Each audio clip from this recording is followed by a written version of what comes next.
All right, I guess we are online.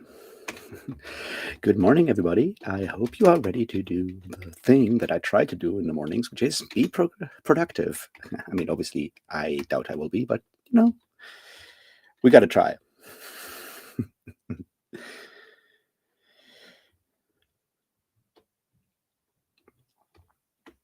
Let me check if I am actually out there. Yes. Oh, yeah. At least there is audio, so I guess that's good.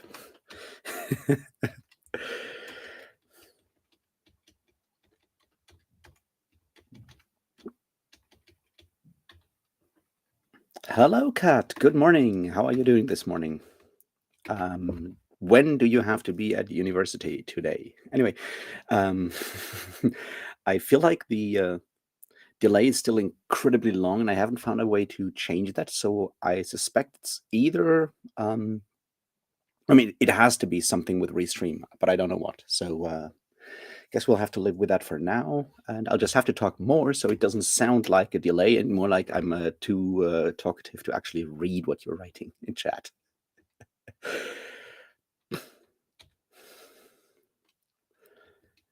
Wonderful. So yeah, this is hopefully going to work for the next couple of days until I figure out how to get the OBS thing working, and we'll stick with a restream.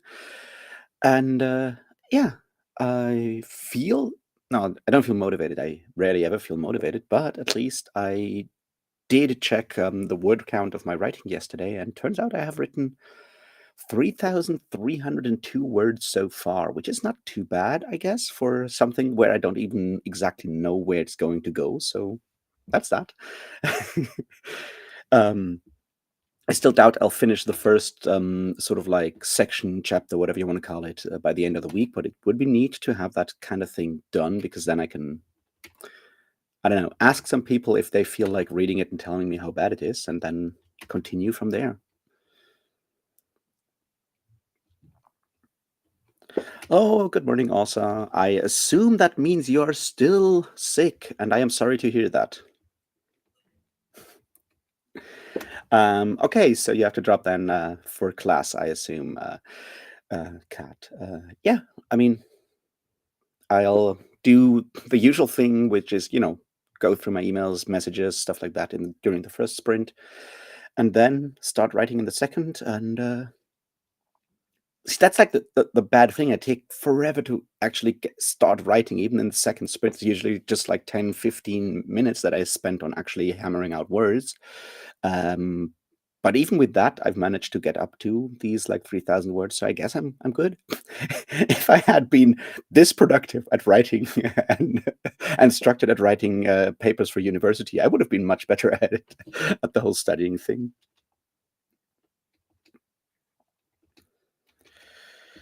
But oh yeah, I mean, we can't always get what we want, or something like that. So I did read yesterday. I did read all of "The Sunken Land Begins to Rise Again" by M. John Harrison, and it's a very interesting book. I don't exactly know whom to recommend it to because it's super weird. It's M. John Harrison is like one of those like incredibly impressive, almost scarily impressive authors, I think, when it comes to like control of voice. Where I obviously don't know anything about writing, but I type out words, and sometimes I go back and change a word and think like that sounds better. But like with "The Sunken Land Begins to Rise Again," you know that every single word was like very, very deliberately put there, and every word that is there has to be there for a specific reason. There's no filler anywhere. There's a few authors who can do that. Gene Wolfe definitely could do that in books like A Book of the New Sun. But most authors have at least some general sort of level of just filler pronouns, conjunctions, all these like words you need to sort of like make language work and more accessible. And sometimes it's just like an empty sort of like descriptor or something, dialogue tags, what you might call dialogue tags, all of that stuff, right? And even those make sense and like work in like fulfill like multiple functions in The Sunken Land Begins to Rise Again, and then it's just like incredibly depressing. I mean, technically, it's a book about Brexit, sort of, and M. John Harrison not exactly being a fan of what you might call right-wing ideas in general and so forth, seems to be not exactly a fan of Brexit as well, and you have these like two characters, both like middle-aged, and they have like sort of an affair hookup thing going, and it never actually turns into anything more because they're both too self-obsessed, self-observed, uh, more like both of us sort of like drifting, stuck in like somewhere, and way too much like dealing with their own issues to ever communicate, and around them, sort of like the world definitely goes to shit, and they don't notice because they're far too much, obsessed with like themselves in a lot of ways, and has this like almost Lovecraftian sort of like Shadows over Innsmouth kind of feel with obviously the idea of creatures coming from the sea or whatever, and it's hard to describe it. It's not so much. I mean, sort of like I feel like there's like a bunch of novels have been come out, especially in like the speculative fiction area, whatever, um, that are trying to sort of figure out what went wrong with Britain, um, and I would argue that Michael Moorcock's Alan Moore's The Great When, or like the whole like Long London Quartet kind of does fall into that, or at least what I can tell from the first novel. And I think Gog Magog and Ludluda by Jeff Noon and Steve Beard kind of falls into that as well. And but they look at like what causes it, whereas The Sunken Land Begins to Rise Again is more like looking at how sort of like trying to take the pulse of Britain, I guess, in the 2010s in a way, and it's incredibly depressing. But it's also incredibly beautifully written by someone who is like, yeah. Well, I mean, obviously he was writing for 50 years at that point, so I guess he knows how to use words at that point.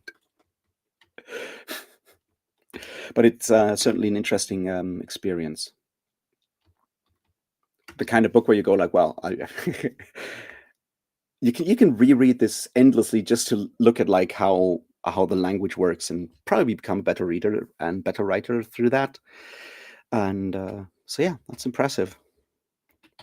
Next one I have to read is, or like reread in this case, is Cahokia Jazz, which I really enjoyed. It's a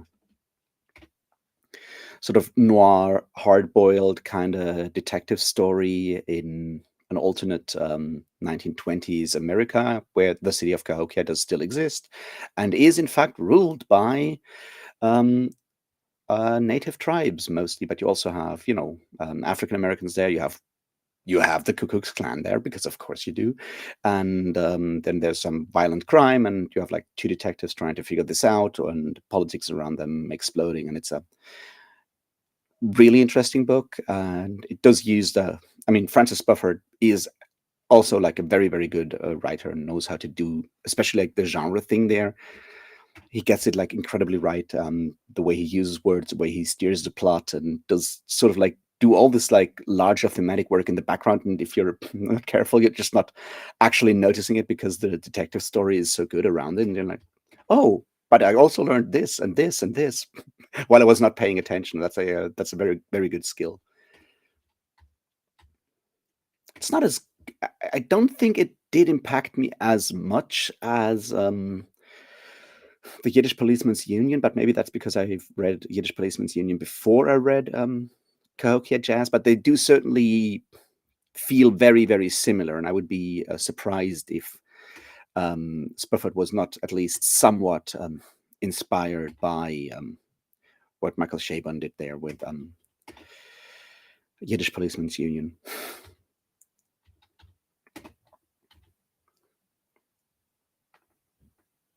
By which one? By M. John Harrison, or by Spufford, or by Michael Chabon? Sorry, Kat, I was kind of confused there. Um, I mean, all three are really good writers and really good authors. I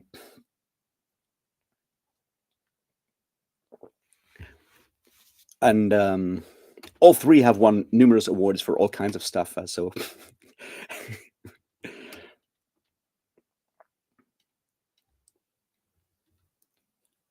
Spofford. I have not read any other of his books, but he's written. Is it called like Golden Hill or something, which is like a New York kind of book, as far as I can tell. And I think he won. I keep forgetting a Pulitzer or a Booker or something for that. So,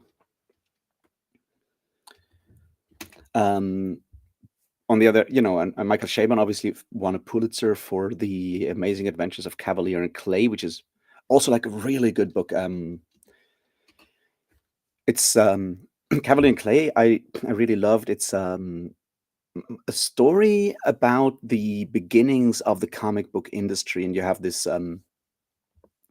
and especially how much of it is basically a form of like a Jewish emancipation in a lot of ways during the Holocaust and during the 1930s and anti-Semitism. And you have like those two cousins, Cavalier and Clay, and one of them is Jewish, born in the U.S., and Joe Cavalier is his cousin, and he gets out of Prague as a teenage boy, sent by the rest of his family, and is waiting for the rest of his family to catch up. And for the time, he's living with Clay and his mother. I guess father is already dead at the point, and then they're both super into comic books that are just starting to begin and starting their own comic books and turning that into like a larger empire. And you have like the whole sort of like World War II and the Holocaust kind of looming in the background, and how comic books sort of are a way to gain some form of action or like agency in a lot of ways, and it moves from there into like all kinds of other different sort of like territories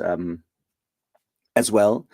And obviously those two characters are fictional, but a lot of the early comic book creators were of course Jewish, and that idea of like Superman punching Nazis is obviously something we know about, and sort of exploring that I think was really well done. And Michael Chabon, I think like the one thing that I really appreciate about Michael Chabon as a writer is that he cares about his characters. There's like a tenderness, no matter which character he writes about, there's always like a level of care and tenderness there that is feels not unique, but it's certainly rarer than you might think, I guess.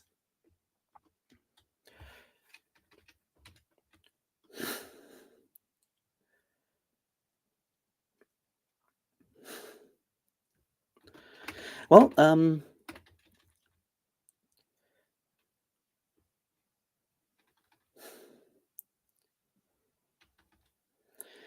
yeah, perhaps the stars. I hope you finish at least that. I mean, it's a wonderful book. I loved it so much, and the ending is very interesting, and hopeful, and weird, and I'm really looking forward to finding out what Ada Palmer's next book will be. She said that she's writing something historical about Vikings, so maybe, who knows? But I think her current project was an academic book on um, um, censorship, I think was the topic. I read an essay of hers on that. Yeah, and as for Spofford, I came across him with Cahokia Jazz, because it showed up in a lot of like sort of like best of lists last year, and I'm like, oh, this sounds interesting. It sounds like a lot of people compared it to Yiddish Policeman's Union. I'm gonna read this, and I enjoyed it. And then I kind of looked up what he does, and I think mostly he's a professor for literature in Cambridge, Oxford, one of those, and has started writing fiction a couple of years back, mostly like also started like writing more like nonfiction essays on criticism, and then started writing fiction slowly, moving over into that. And I'm definitely gonna try out Golden Hill at some point as well, because the man definitely can write. He can use words in a way that is good. And yeah. And yeah, I guess that's the fiction book I got to read next, because I can't start my reread of what's it called? Mistborn before I record the videos for Elantris and the Mormonism video, which I still have to finish, and it's bad. I thought I would get to it yesterday, and then I kind of didn't. Spent my time reading books on Mormonism instead. And yeah, I guess I have to overcome the fear there, and maybe I'll try to take some notes and list some stuff out for the Joseph Smith part during sprints this morning as well, so I can finally get this thing off my chest.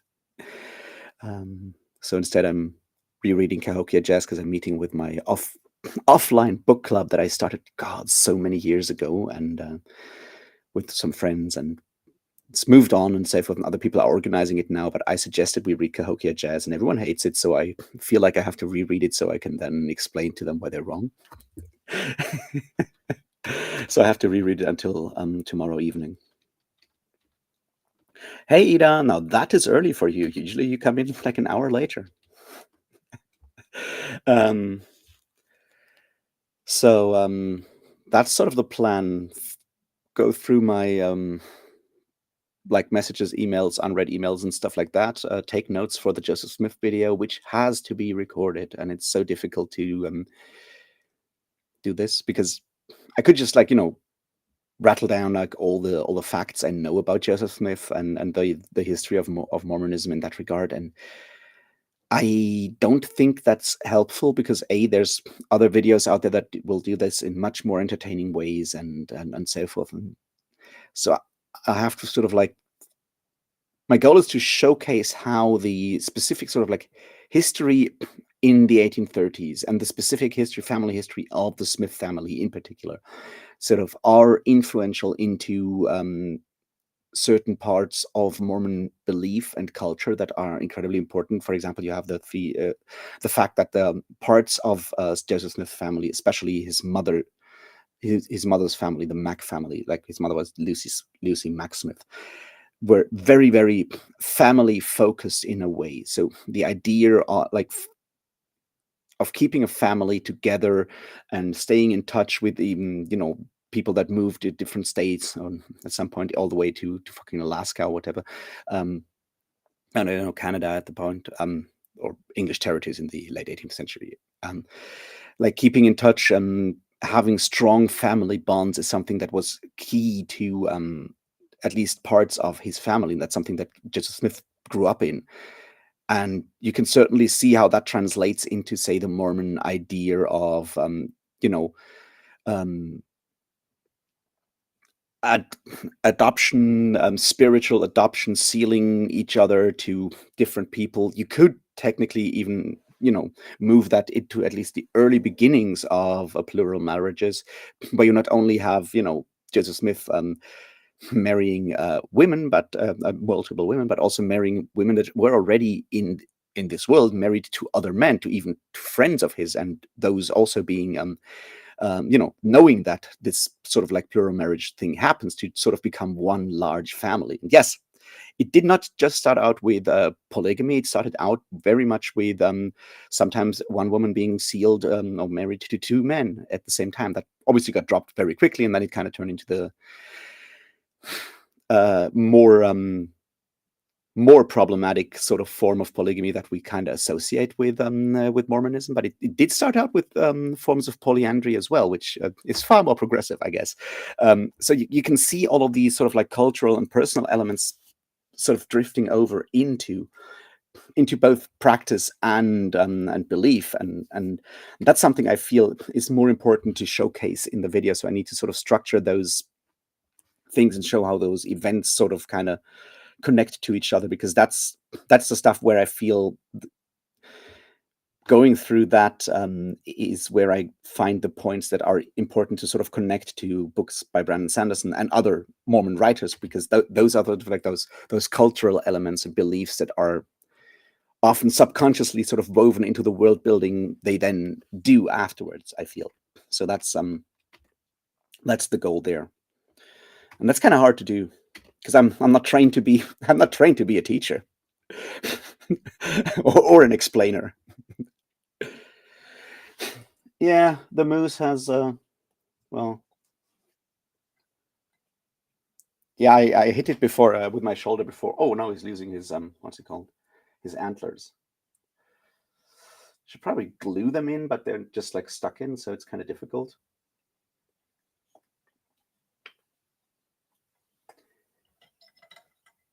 Oh yeah. No, no, no. Well, I guess that's another project for fixing the moose is going to be a project during sprints, I guess. Hey Kale, how you doing? Good evening, I guess, for you. All right, I think this is the time where I do some emergency moose surgery, I guess, and I'll be back at around 5 past 9, and then we'll talk some more. And Kat, have fun at university, and everyone else, good luck with being productive and stuff. It's harder than it looks, or so I've been told.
And here we are again.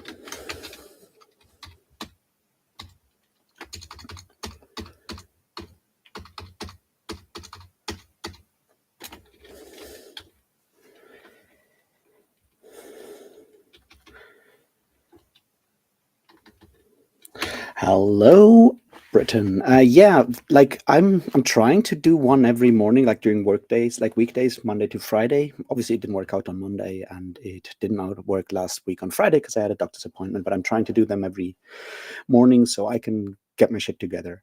Because I used to just wake up around 7:30ish, 7:30ish, or whatever, and then just hang around and watch YouTube and do nothing more than just watch YouTube and just like procrastinate until I got off my ass and went to the gym. So I figured I'll just do these sprints instead. So I get at least something done during the morning before I go to the gym. Obviously, I could do it the other way around and try to get up and get to the gym straight away, but that's kind of hard. So I this way around works better for me, I think.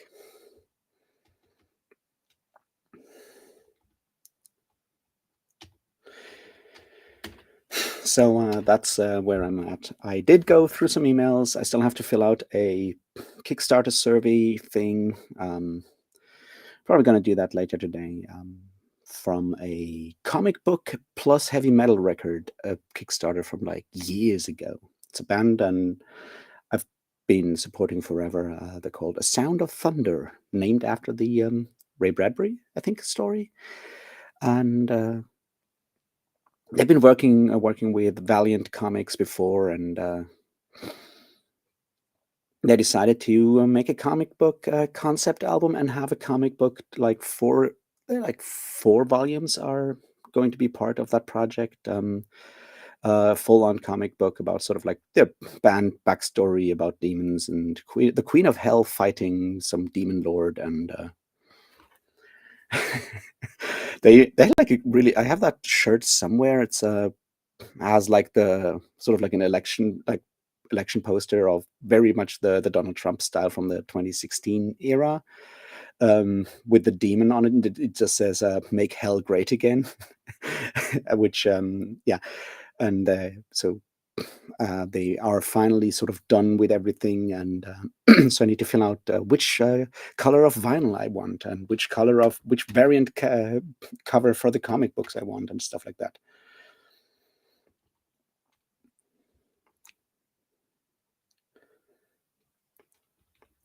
Yeah, they so Sound of Thunder did like a concept album on for the Shadow Man comic from Valiant as well. So they've been working with Valiant before.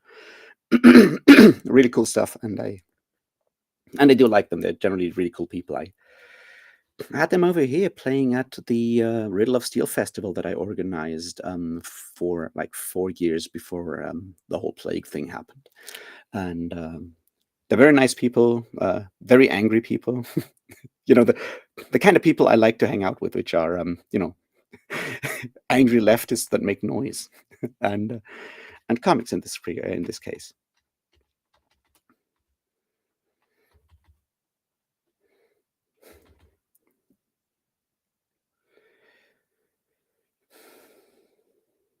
Wow,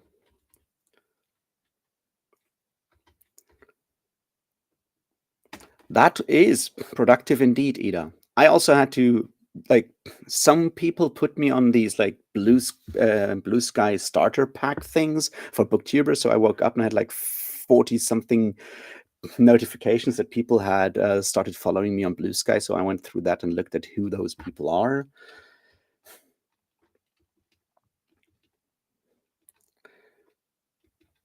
So I did that and went through emails and messages and stuff. And I guess now I have no excuse but to actually start writing again. See how far I can get.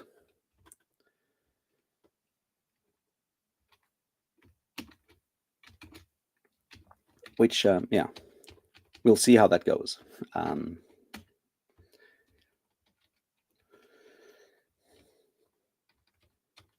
I, yeah, obviously I also made more tea because tea. And That's roughly what I did. I'm going to read Cahokia Jazz or listen to the Cahokia Jazz audiobook at the gym either today or tomorrow. I also started listening to an audiobook of Dominion by Tom Holland, which I think is Tom Holland. Uh, I'm not sure if I'll learn a lot from it, but it sounds like something that might just refresh some ideas and things I've been aware for a long time.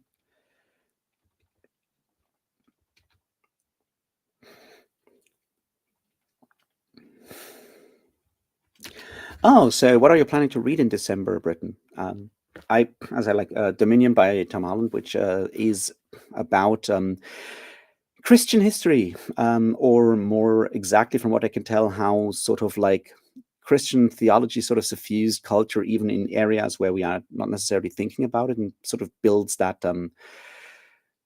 background noise that is sort of like formed our world today. And I think that's an important sort of idea because even if we are not necessarily believing Christians ourselves, we still are interacting with a world that has been formed by different paths of Christianity in a lot of ways, and we need to sometimes we need to acknowledge that. And I found this really interesting when I read the Wild Faith by Talia Lavin, who is obviously Jewish, and she mentions a couple of times that being not Christian in the sense of not being atheist, but being brought up in a different religion than Christianity, kind of forces you to acknowledge or reckon with the fact that you're living in a world that has been sort of like formed and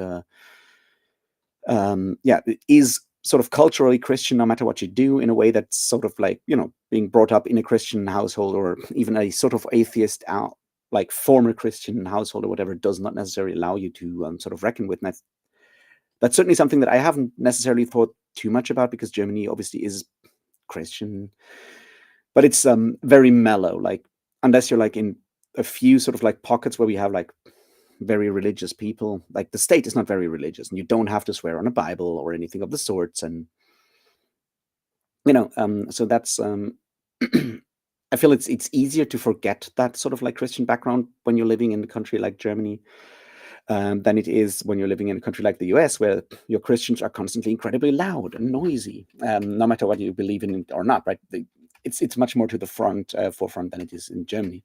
So I figured I'd just read a book that kind of talks about that in a more extensive way, and that's something I'm also very interested in.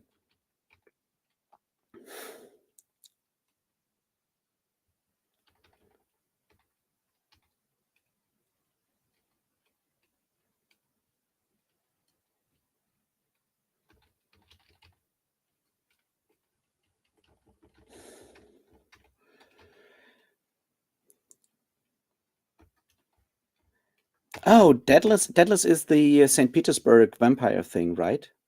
I haven't read that. A very good friend of mine, whom I have a lot of respect for, she's way smarter than me in a lot of ways, loves those books. So I have heard good things about it. I just haven't gotten to it because I don't know, stuff. I've never read anything by Ottessa Moschweg. I probably should at some point. I don't know.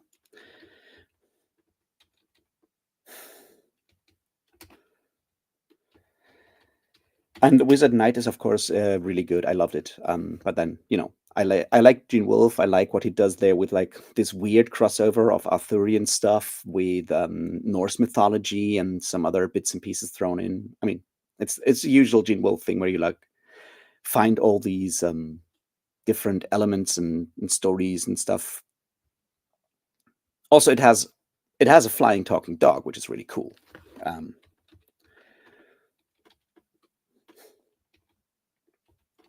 so, what are you thinking about reading next, also, now that you're about to finish perhaps the stars?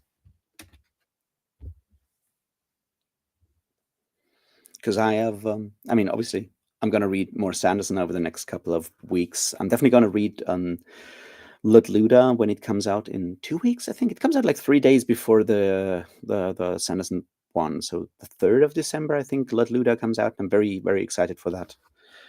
Um,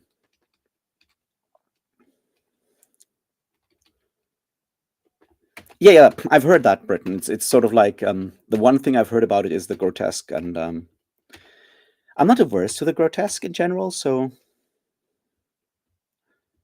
I should probably give it a try at some point, just so I know what it is about, and I know a lot of people have read it and talk about it. So even if I end up not, making a video about it or anything of the sorts, at least I sort of knowing what it is about it. And that's sort of like one of those things that I feel more and more like the responsibility with the whole YouTube thing, the whole talking about books on the internet. It's like even if I don't make videos about stuff, I should kind of know what the rest of the world is reading, which is, I guess, partly like the one thing that I feel like the Goodreads awards are interesting for is to see what the larger reading public is actually interested in, because the part of like sort of like book conversations that I sort of sometimes am sort of adjacent to is the epic fantasy science fiction booktube crowd, and they are different from they're very different from what you what the larger reading public is doing, right? They're different from what people on book talk are reading. They're different from people who don't watch any social media stuff on books are reading, and I feel Goodreads kind of gives you sort of like a look at what those books are. And even though I don't necessarily want to read all of them, I feel like knowing what those books are, having heard the names, sort of, I think is important.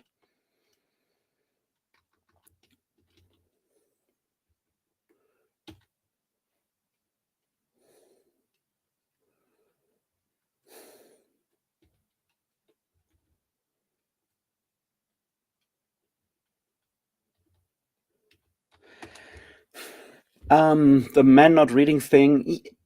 See, I've been wondering about that. YouTube is trying to trigger me at the moment. So I got a video. It's like the female domination of reading is getting too much, and DIY and fantasy books much worse than we thought, and all of these like videos. And I'm like, you really want to make me angry, YouTube, because I'm obviously don't believe that's the case.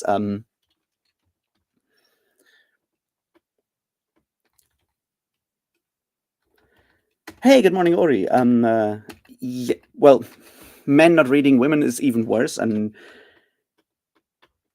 hey, Jen, the breakfast goes good. I made tea again.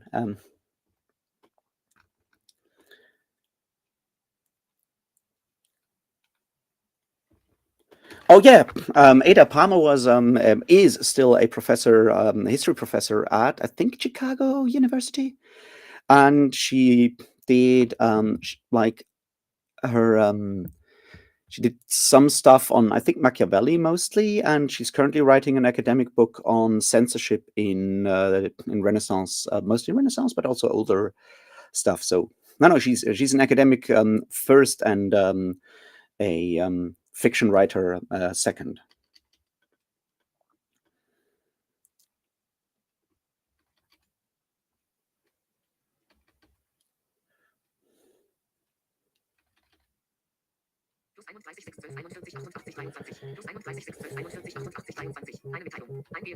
And yes, also I think that switching genres after perhaps the stars is a very good idea, because Terra Ignota is that kind of big thing where you go, if you go straight into like another science fiction book afterwards, you might get very, very disappointed.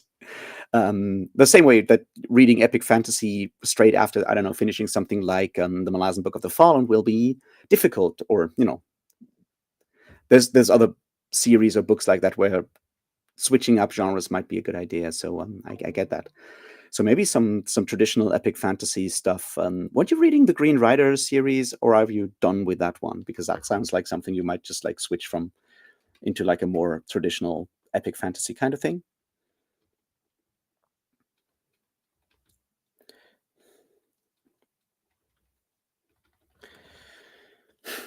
Um, as for the men not reading women, I'm certainly guilty of that in a lot of ways. And I'm not explicitly seeking out women writers as the same way that I'm obviously not seeking out writers, people of color or whatever. And maybe I should. I'm certainly trying. What I found, what's really interesting to me is that the sort of like gender relations like shift massively when I switch from reading fiction towards reading nonfiction. A lot of the nonfiction and academic stuff that I've been reading for any of the other project, whether it's the Arthurian stuff or the anti-Semitism stuff, or right now the Mormonism stuff or the conspiracy fiction stuff, a lot of those books, academic stuff, are written by there. I think it's much closer to like a 50-50 sort of split between male and female writers. But when it comes to fiction, I don't know. I think in part it is that for me, there's like authors I started reading as when I was younger, and so I kind of stick with those authors when they when they publish something new. I kind of go back to that, and I sort of branch out from that. And in a lot of ways, it's like I started reading books because George R. Martin recommended them, or started reading books because Richard K. Morgan recommended them, or any other the other authors that I enjoyed at the time, because that's sort of like how I discovered new authors back before, BookTube or whatever. And since I don't trust BookTubers with their recommendations, it's kind of still the way I do these things. I mean, beyond, looking at shortlists for awards, which I usually find more interesting than just looking at who wins any kind of award. I feel like the shortlists are better to do that. So a lot of these sort of like that larger sort of group of authors I'm already aware of is male, because late 90s, early 2000s, the sort of like gender balance between male and female writers in epic fantasy and in fantasy and science fiction was still it was much more male dominated than it is today. And that kind of makes it difficult, or not difficult, but like I will have to get out of just like sort of like following people I already know and deliberately seek out new authors. And sometimes I'm good at that and sometimes I'm not.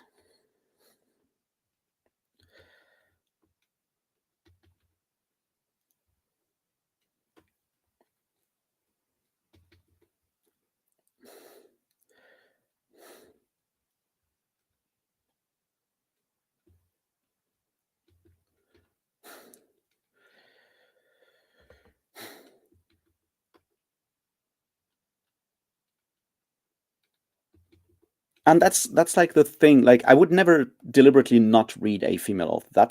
I've never done that. I've and I feel like both are a problem. I feel the deliberately not reading female authors because you can't empathize with a female main character.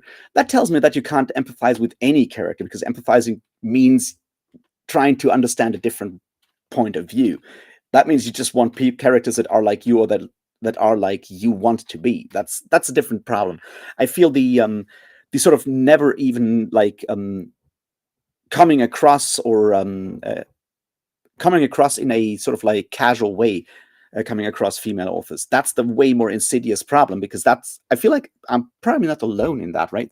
That's where I see the issue more. That if you start reading, Robert Jordan, Brandon Sanderson, Tad Williams, George R. R. Martin, Joe Abercrombie, and you stick in that lane, you stay in that lane,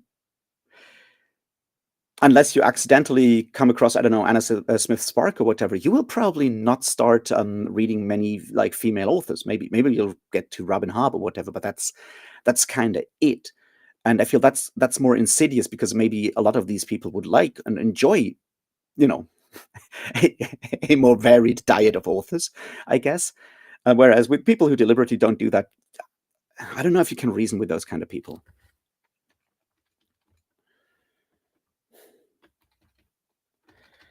Yeah, as I said, I don't know. It's difficult. I mean, I have read more. I'm certainly sort of like slowly reaching out and spreading out more. And I mean, I've read a lot of Nicola Griffith last year. I've read Nalo Hopkinson this year, and I've read Primi Mohamed this year. And I've certainly read more, also more female authors, and it's going to continue, I hope. Oh, or, yeah, I read Emily Tesh, and I'm glad that Emily Tesh won the Hugo and probably World Fantasy Award now for Some Desperate Glory. That's a really really good book, and I feel like one that has a female main character that a lot of dudes could probably empathize with, at least in the beginning, at least in part. I mean, she's a fucking Nazi. I mean, a space Nazi, but still.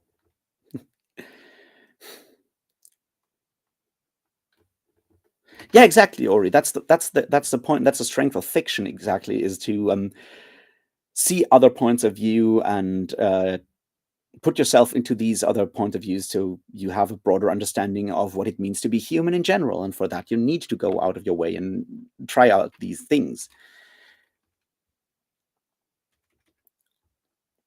The problem is, of course, that once you decide that reading is just escapism and something to sort of like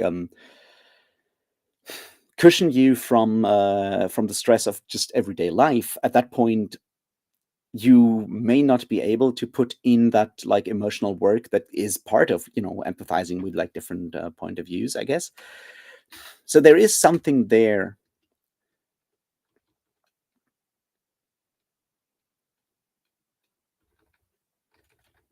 um so how to say that, I feel like the idea of men not reading is certainly there. I don't know if it is really true. I haven't looked at any statistics, and when I look at like epic fantasy booktube, it's mostly dudes still.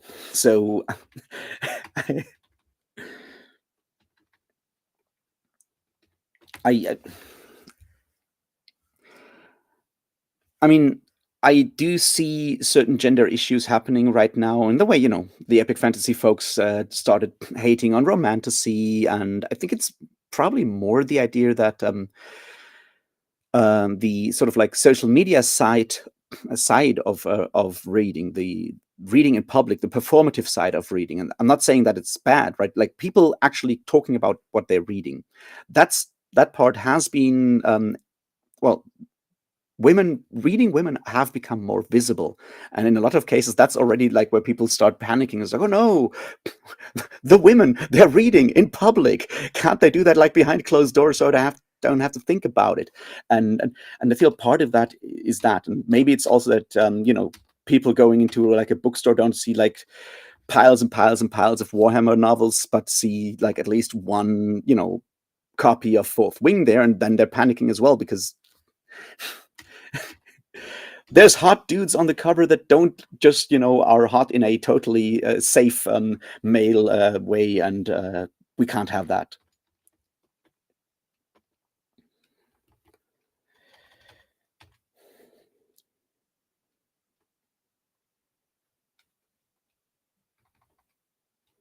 Yeah, exactly. I mean, it's just reading stuff that is from a very different perspective and trying to figure out what they feel, I guess, is the point there.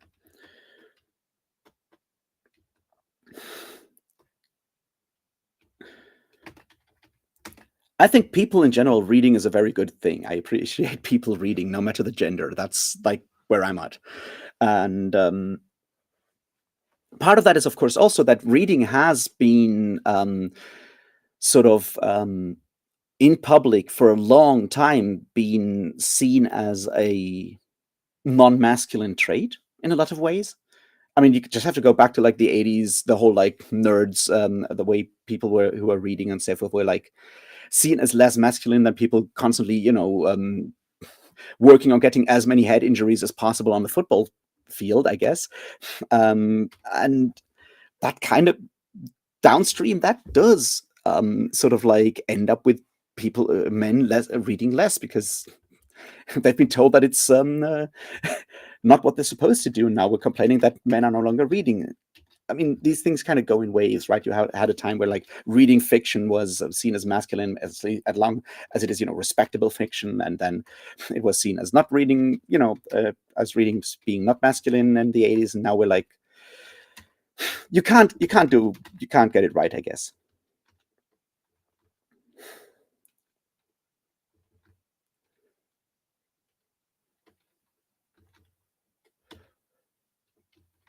I don't know if it's anti-intellectual per se, but there's a interesting stuff in fandom studies in a lot of ways where you can see how the way fandom was practiced has been changed over time, especially by different, especially by the industry, because the goal is to sell stuff and not have people do their own thing. When you go out, like look at people writing fan fiction, for example, that was for a long time mostly queer people, people of color, and women, because they wanted to tell stories in their favorite sort of like universe where they have a larger part in, and that has been pushed to the side and denigrated in public perception, because what like media companies really want when it comes to fans is people who spend lots of money on fucking Funko Pops or whatever.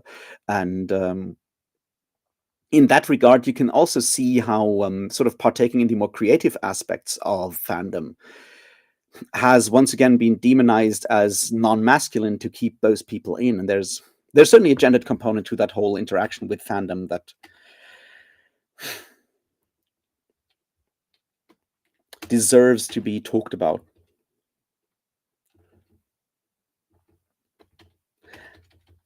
I'm not sure I agree with that, Britain. I think it kind of depends on where you want to go with this. And I'm not sure we that with this long delay, the chat is like the place where we have enough space to talk about that. I mean, the way I would see it is that the conversation about masculinity at the moment has very much been rigged in a way where it feels to a lot of people who try to sort of define their own masculinity as if they can't actually win. I would agree with that. I would say that is certainly a result of mostly capitalism and patriarchy and nothing else. So that's an important aspect there to make it very clear. Women are not to blame that men feel like shit. That's the fault of capitalism and patriarchy. And I don't exactly know where to go with that. I've been thinking about that whole like masculinity thing, and we don't talk about men's problems and stuff. Obviously, it's been around for a while, and what with the recent election stuff, there's certainly conversations to be had there. Now that they're so slowly like swapping over into our reading world as well, I guess at some point we have to talk about it. But I have to think some more on it because, yeah, it's a complex topic.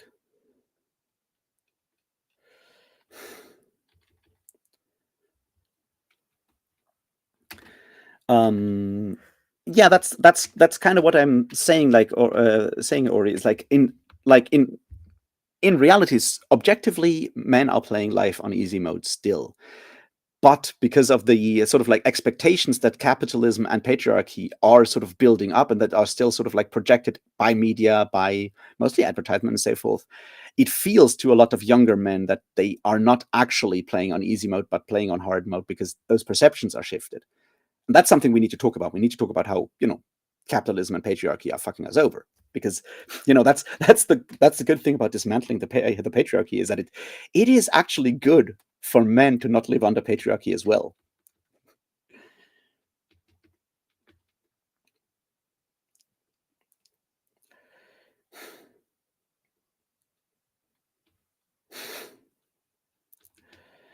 Yes, Britain, I know that is happening, but who is calling men simps and incel for sharing their feelings? Is that women or is that under other men? Because it sure looks like it's usually other men, and that's why I'm saying it's patriarchy and toxic masculinity. That's the problem there.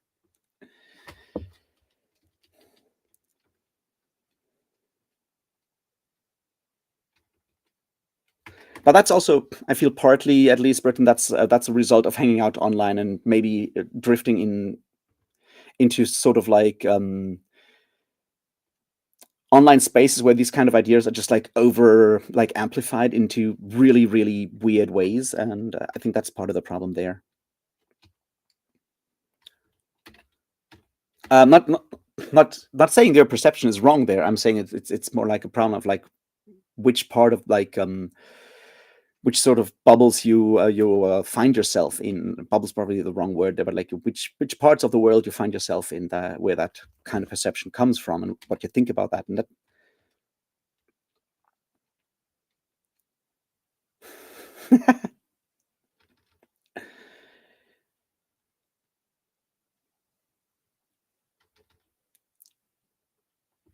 Yeah, Ida, that's definitely part of it.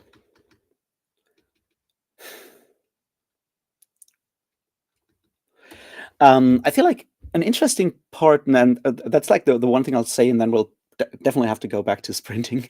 The one thing that I find interesting is how defining masculinity has become such a big part. Like being a man has become sort of like an explicit part of a lot of people's identity and how we talk about identities. Like when I grew up back in the olden days, right? I rarely thought. I mean, obviously, my bonus here is that I am very, clearly cis hetero male in a lot of ways, but I I present in a way that very few people would question me or my gender identity or gender performance, right?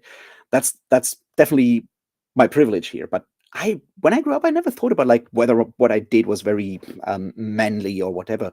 I never thought much about those kind of things. I never defined myself as a man growing up. I was like, I was a punk, I was a metal fan, I did all kinds of sports stuff or whatever, right?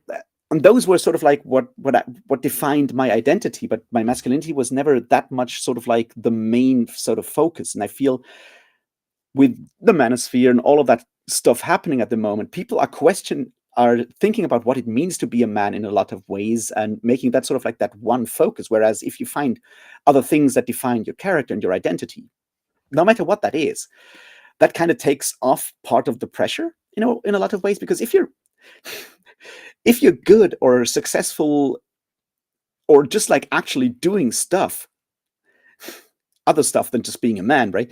Um, then people will also look at you as the guy or the person that does X, right? The person that does like sports, that does a lot of running or plays football or plays whatever, or look at the person that has, that is the punk rock person, or the person that reads a lot, or the person that writes books, or the person that, you know, making these things that we actually do part of our identity, and not the things that we are, or like make, I don't know, gives us like a lot of power, because we have agency over what we do. We have agency about, on over what we choose to do in life in a lot of ways. Um, Far more than just, our gender presentation. And I think gender presentation in a lot of ways is usually it's very fluid in a lot of ways. I mean, yes, I happen to really enjoy a lot of the things that are considered incredibly manly. I like drinking beer. I like being loud and noisy. I like standing outside around a fire and burning stuff. I have fun with that. But there are other parts of, my existence where I'm like, you know what?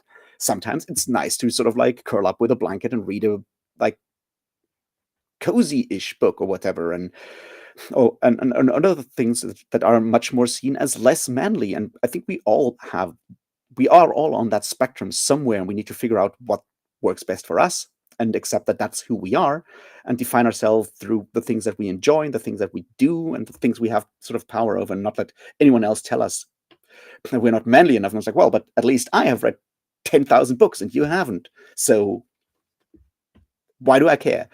And I think it's difficult to do that when you're constantly told about like these ideas of being men not being who they were, and so forth. That constant barrage of like noise, I guess, is hard to escape at this point. It just wasn't that loud in like the 90s and 2000s, early 2000s, because at that point, obviously, patriarchy was still far more entrenched, or like gender roles were still much more cleared, or like not questions in a lot of ways. So that's definitely like a privilege that people growing up in the 90s and 2000s, if they fit into those expected sort of gender norms, at least mostly, the privilege was that we didn't have to think about it. And that has certainly vanished at this point. And I feel going and figuring out what we want to do is probably more important there.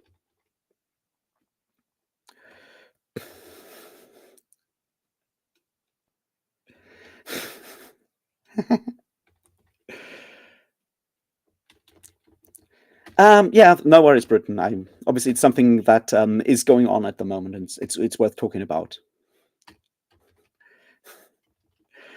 And there might be like a video about all of this down the road somewhere. Oh fuck! It's already 20 past. All right, let's do the thing and actually start sprinting now. I'll try to write something, and I'll talk to you around 10:25, so in 45 minutes. And yeah, sounds like a plan, doesn't it?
And here I am back.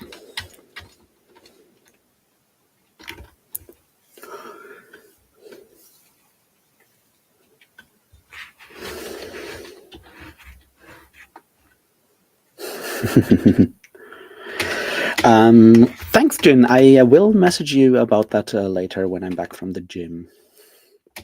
Well, good luck with the new productivity, Ida. That should be fun. I did manage to write some stuff, so that's good, I guess. Hey, Chadia. Yeah, I I can understand that. By the Broken Sword, you mean the one by Paul Anderson, right? I think I can see how one of them is how the Broken Sword is more engaging. I do enjoy both the Broken Sword and the other one by Paul Anderson that I've read, which is Three Hearts and Three Lions, which is really cool. Um, Anderson is a much livelier author. I think, like his prose is livelier. There's more stuff happening. Um, at least the early Elric stuff by Moorcock, I think, always has this like weird distanced thing going on. I mean, the opening stuff feels very, very dreamlike. I feel. I think, especially that opening sort of like throne room scene at the first Elric story. There's always this like slightly psychedelic, distanced feel to a lot of Elric, and I think that's certainly where I sometimes struggle with Moorcock when it takes just like in those early Elric stories at least.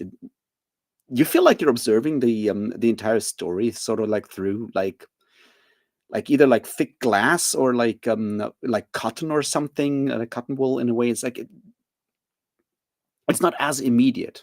And I think part of that's because Moorcock is getting at that from a more analytical approach. I think like he set out to write these stories to sort of subvert fantasy and sword and sorcery in a lot of ways, and he does that very consciously. And I think sometimes, at least in early stories, those sort of like analytical, subversive, like conscious ideas that they're sort of like coming between the story's immediacy and the reader, I think. And that's where I see sort of like sometimes struggles with some of the early Elric stories. At least for me, that's the case.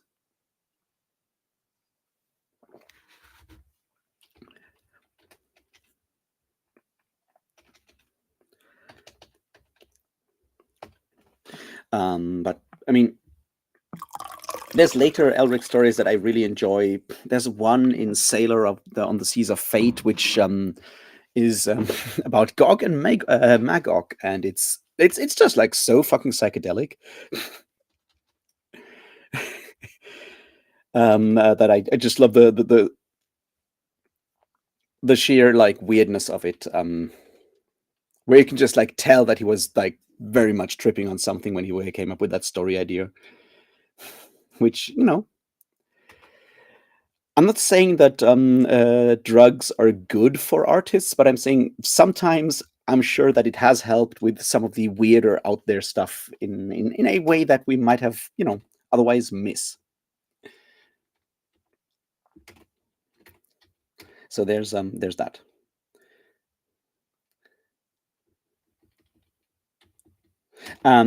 So yeah, I'm now writing some more dialogue, and I think I'm slowly getting a handle of this. There's like two more things I need to sort of happen in this chapter, if we call it a chapter, and then hopefully I'll be done with it. So maybe I'll manage that by Friday, I guess. And in that case, I can slowly round this off and then move on to the next sort of like chapter that will be set around the Saint John's Midsummer, whatever you want to call it, fire ceremony, which is one of those really cool things that.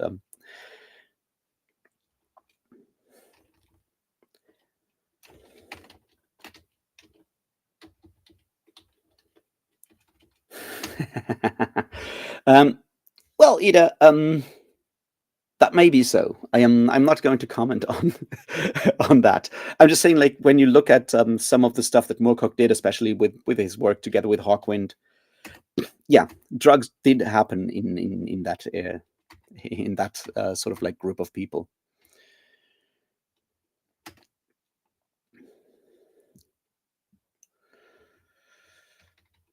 Jin, I think the problem with the Shannara books is that they are way too long. Let me check. It's been like ages since I read the first two. But I feel they are fairly long. There's a new one coming out next year.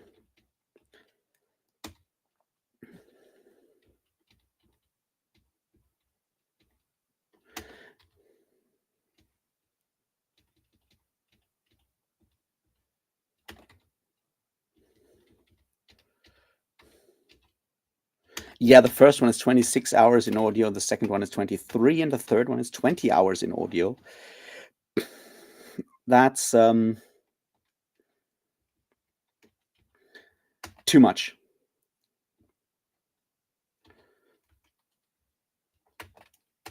Unfortunately, that is too much to actually do 12 of them.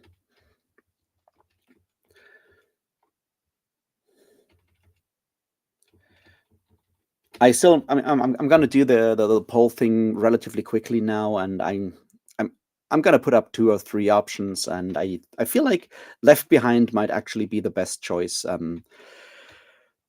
or the German, the Karl May stuff. I think those are like the interesting ones because there's stuff to talk about, and there's stuff to get mad about. But yeah.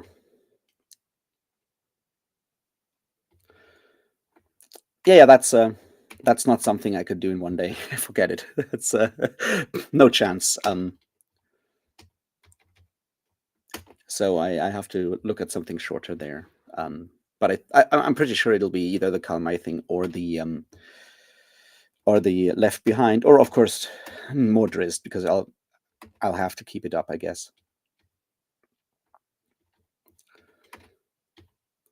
But yeah, that's that. All right. Looking at the time, I have to run if I still want to catch my bus to get in time to the to the gym. Otherwise, I'll have to wait another half hour. So I'm going to end this stream, and thanks everyone for hanging out. I'll be back tomorrow. Maybe I'll record a video in the meantime, and otherwise, thanks for hanging out. I do very much appreciate that.